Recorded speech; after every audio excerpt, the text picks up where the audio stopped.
Olá, chegando aqui para mais um vídeo da série Raiva, Perdão e Compaixão, que faz parte dessa travessia que eu estou fazendo, que é a travessia da raiva ao perdão, abrindo espaço para compaixão.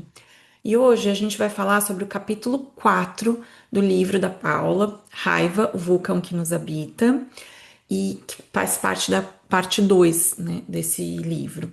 E esse capítulo 4 ele fala sobre o acesso acástico e as clarezas do eu superior. Então ela começa explicando o que é o Akasha, né, que é essa biblioteca sutil onde vão ter todas as memórias e sabedorias, né, que ficam registradas. E um registro akáshico é isso, é acessar essa biblioteca, que é feita através do eu superior, né, da parte elevada que se conecta com o divino, acessa esse conteúdo e traz isso aqui para nós, para nossa consciência.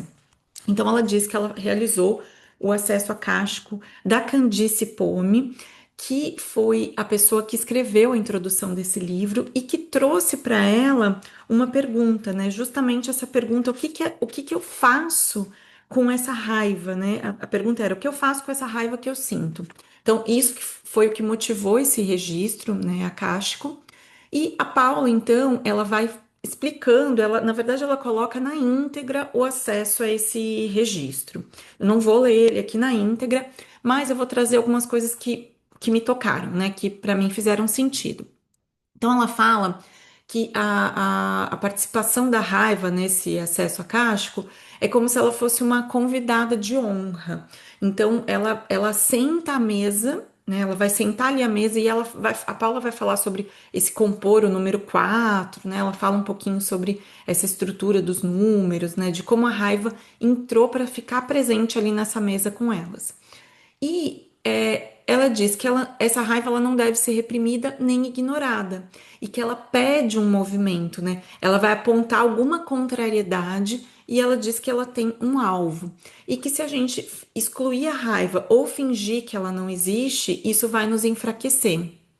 E dentro desse registro acástico apareceu 3 níveis de expressão da raiva. Ela explica um pouquinho melhor no livro e ela fala: a raiva da criança, que é um descarrego físico, uma pirraça, né? Aquela coisa bem da criança. Depois a raiva da imaturidade, onde diz que ela mira diretamente o outro e tem um foco, né, um ataque aí a uma outra pessoa. E a raiva amadurecida, onde ela vai falar que essa raiva ela vai transformar a contrariedade em ação a favor de si e não contra o outro. E ela diz que a raiva então tem um papel que ela vai surgir, né, de rupturas, de separações, né? E ao invés de destruir, ela pode ser usada como combustível para realizar algo importante.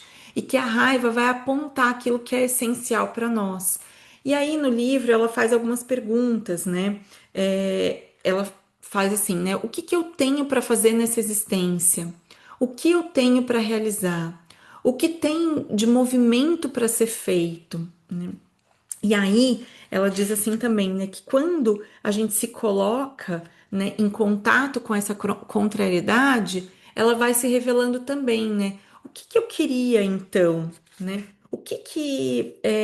Qual a realização que estava escondida atrás da raiva? Qual a força de ação que estava estocada quando eu me coloco dentro de alguma coisa que está sendo contrária àquilo que eu gostaria, né? Então, são algumas perguntas que ela traz aqui para reflexão depois desse registro acástico, percorrendo então esses níveis da raiva que foram trazidos pelo registro, né, por esse acesso, que é a raiva da criança, a raiva da imaturidade e a raiva amadurecida. E aí, ela vai então, no item 4.2, trazer uma metodologia de transformação da raiva.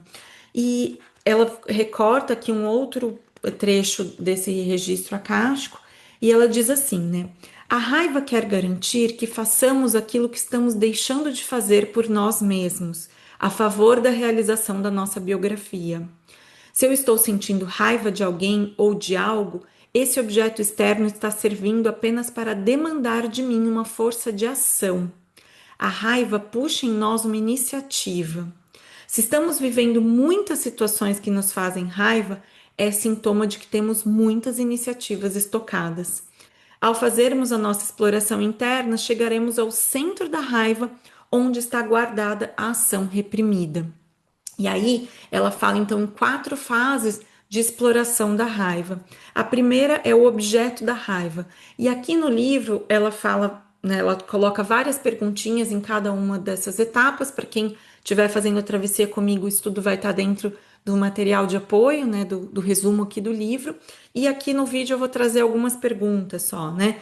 Então, o que está me fazendo raiva nesse momento? Então, nesse primeiro, né, que é o objeto da raiva.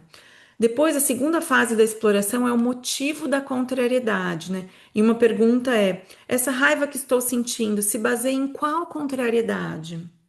A fase 3 de exploração da raiva é a iniciativa reprimida. E uma das perguntas é: a raiva está me lembrando ações que eu não fiz por mim? E a quarta fase de exploração é o que preciso fazer por mim. E uma das perguntas é: qual ação eu posso fazer a favor da minha biografia? E aí ela diz, né? Explore, escreva, mergulhe mais e mais fundo.